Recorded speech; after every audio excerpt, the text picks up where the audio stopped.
Pelajaran sekolah sahabat kita. Pelajaran sekolah sahabat kita masih diambil dari sebuah buku yang berjudul Kitab Matius.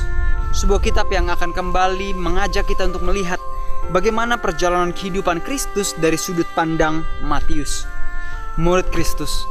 Dia yang tadinya adalah seorang pemungut cukai, yang tadinya hidup untuk kepentingan dirinya sendiri. Kita akan lihat bagaimana dia terinspirasi dalam kehidupan Kristus yang tidak mementingkan diri. Kita telah masuk di dalam sebuah pembacaan yang berjudul Kuk Kristus yang ringan. Kuk itu bisa diartikan sebagai beban.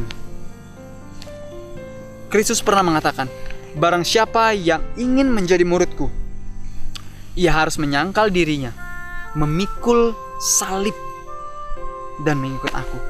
Dan Kristus katakan, karena kuk yang ku pegang ini adalah ringan. Kuk yang ku berikan ini adalah ringan. Hari ini kita diajak untuk melihat kuk Kristus yang ringan. Tapi sebelum kita mulai untuk membaca, saya undang pemirsa di rumah. Ajaklah keluarga Anda, sahabat, dan teman-teman Anda untuk datang berkumpul bersama-sama. Mari kita membaca firman Tuhan. Biarlah melalui firman ini dapat menolong kita untuk mempelajari dan menghidupkan firman. Dalam Matius 11 ayat 20-27, Yesus memulai dengan kecaman keras kepada beberapa kota di Galilea yang menolak pelayanannya. Apa yang membuat kecaman dan peringatannya akan penghukuman begitu menakutkan adalah karena kepada kota-kota ini telah diberikan kesempatan besar untuk mengetahui kebenaran. Jadi dikatakan Yesus memulai sebuah kecaman yang keras kepada beberapa kota di Galilea. Bukan karena dia tidak menjadi sabar, bukan. Tetapi dikatakan karena kota-kota ini sudah mendapat peringatan, mendapat kecaman, mereka mengetahui firman, tetapi mereka membiarkan kesempatan besar tersebut berlalu begitu saja. Kebenaran itu dalam Yohanes 14 ayat 6 telah berjalan dalam rupa manusia di antara mereka. Dan jika hal itu belum cukup, dia juga telah banyak melakukan mujizat-mujizat seperti yang dituliskan di dalam Matius 11 ayat 20. Jadi Yesus bukan hanya sekedar berbicara di sana, dia pun telah menunjukkan mujizat apa yang dia lakukan dengan kuasa Tuhan, kuasa Bapa di surga.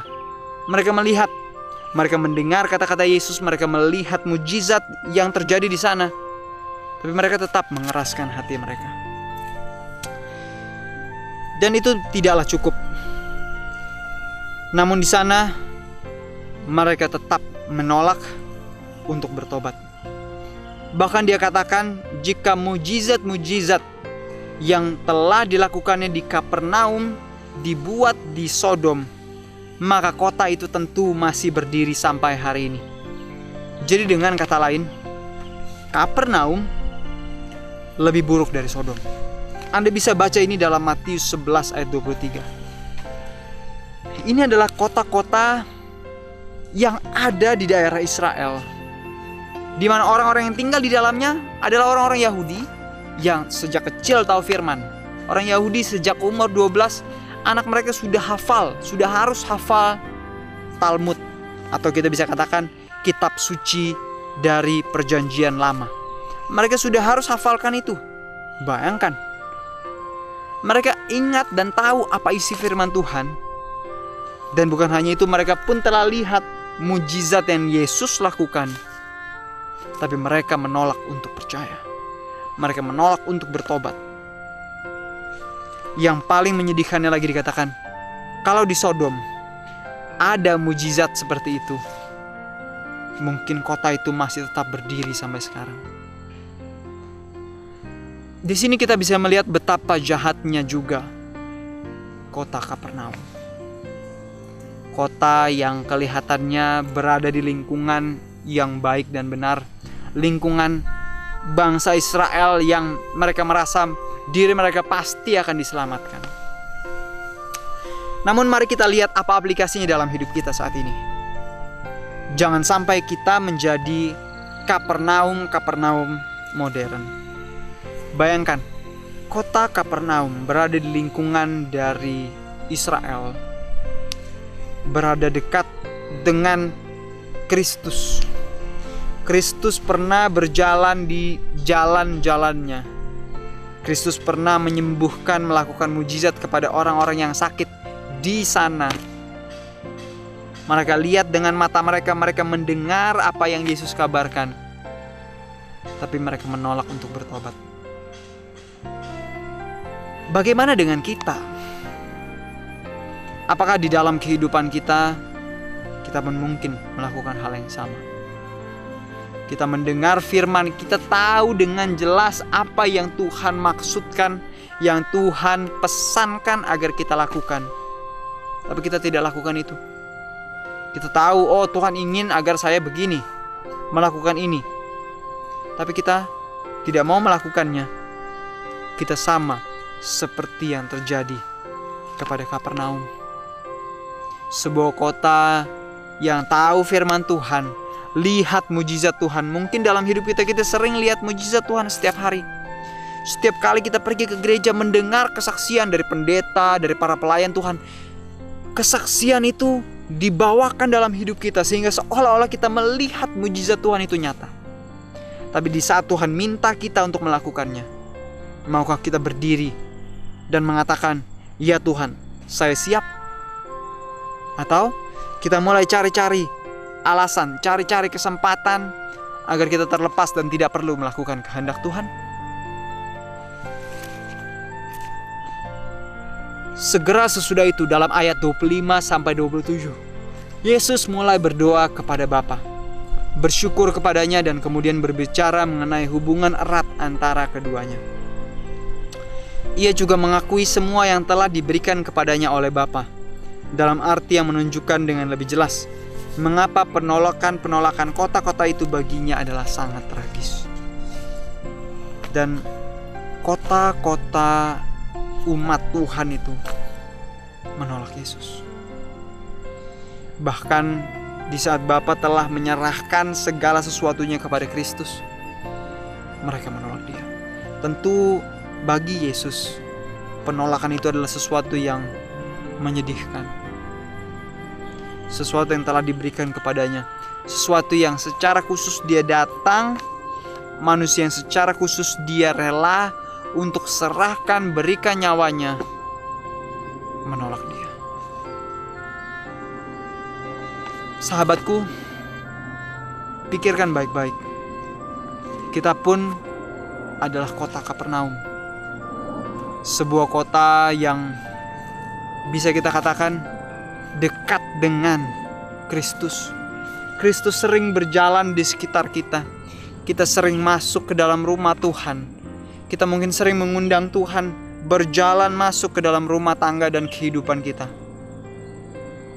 Tentu di saat keadaan kelihatannya mulus, baik-baik saja, oh semuanya kelihatannya bergembira dan berbahagia.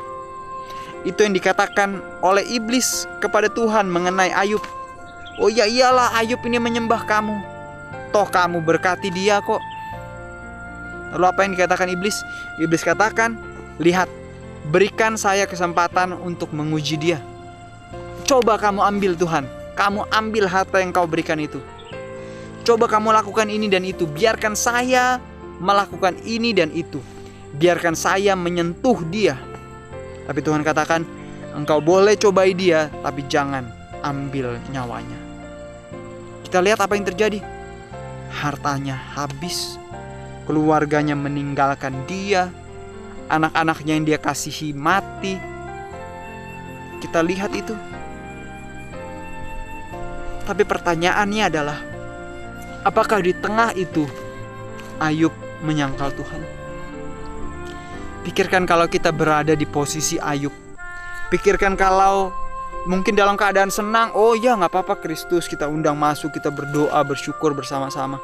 Tapi di saat ada konflik, di saat ada masalah, di saat terjadi pergesekan, apa yang terjadi? Apakah kita mau tetap mengatakan, Tuhan, saya percaya semua ini terjadi karena seizin-Mu. Tidak ada sesuatu yang terjadi tanpa seizin Tuhan. Dan kalau Tuhan izinkan hal itu terjadi dalam hidup saya, itu artinya Tuhan hendak menunjukkan kepada iblis bahwa saya dapat hidup bergantung kepada Tuhan. Saya tidak akan menyangkal-Mu Tuhan. Hari ini kita melihat, kalau kita membaca di dalam Matius 11 ayat 28 sampai 30 yang telah kita lihat tadi, kita bisa melihat setelah Yesus mengecam ketidakpercayaan dan menegaskan kembali kedekatannya dengan Bapa, Yesus menawarkan kepada setiap orang yang letih lesu kelegaan di dalam Dia. Yesus katakan, barang siapa yang letih lesu dan terbeban berat, Aku akan memberikan kelegaan kepadanya. Yesus menawarkan bukan hanya kepada bangsa Israel, tapi kepada setiap orang, setiap yang letih lesu, agar memperoleh kelegaan di dalam Dia. Dengan kata lain, Ia memberitahukan kepada orang banyak supaya tidak membuat kesalahan seperti yang dibuat oleh orang-orang lain dengan menolak Dia. Dia memiliki otoritas dan kekuasaan untuk melakukan apa yang dikatakannya. Dan Dia mengatakan bahwa dengan datang kepadanya, jiwa kita akan mendapat ketenangan. Kalau kita mengingat konteksnya, ketenangan itu mencakup kedamaian, jaminan keselamatan, dan harapan bagi mereka yang menolak Dia dan tidak memiliki atau tidak memilikinya. Apakah lagi yang Yesus maksudkan ketika Dia mengatakan akan memberikan kelegaan kepada kita? Yesus menjanjikan, Aku akan memberikan kelegaan kepadamu. Apakah kelegaan itu berarti kemalasan? Apakah kelegaan seperti semuanya bebas, jadi kita bebas lakukan apa saja? Tentu saja tidak. Karena Yesus memiliki standar yang sangat tinggi bagi kita. Kita melihat, kalau kita lihat di dalam khotbah di atas bukit, karena hubungan dengan Yesus tidak dimaksudkan untuk memeras tenaga kita. Dengan belajar akan Dia, meniru tabiatnya, kita akan menemukan ketenangan dari kesulitan dalam kehidupan. Dan sebagaimana kita akan lihat, salah satu ungkapan ketenangan itu ditemukan dalam pemeliharaan hari Sabat. Tuhan menjanjikan akan memberikan kelegaan. Kedengarannya agak aneh, karena bagaimana kita mendapatkan kelegaan sementara kita memikul kuk Kristus, memikul beban Kristus. Ini yang terjadi kepada Simon orang Kirene. Di saat dia diminta untuk memikul kuk, memikul salib Kristus dalam perjalanan menuju Golgota. Secara logika kita ingat, perjalanannya yang sangat jauh, memikul salib kayu yang berat, pasti dia kecapean. Tapi dalam perjalanan itu, Simon bersyukur. Dia bersyukur dapat memperoleh bagian, memperoleh kesempatan mengenal, melihat Kristus dari dekat. Bagaimana dengan kita? Di saat kita memikul beban dalam kehidupan kita, apakah kita menggerutu? Apa kita marah? Apa kita kesal?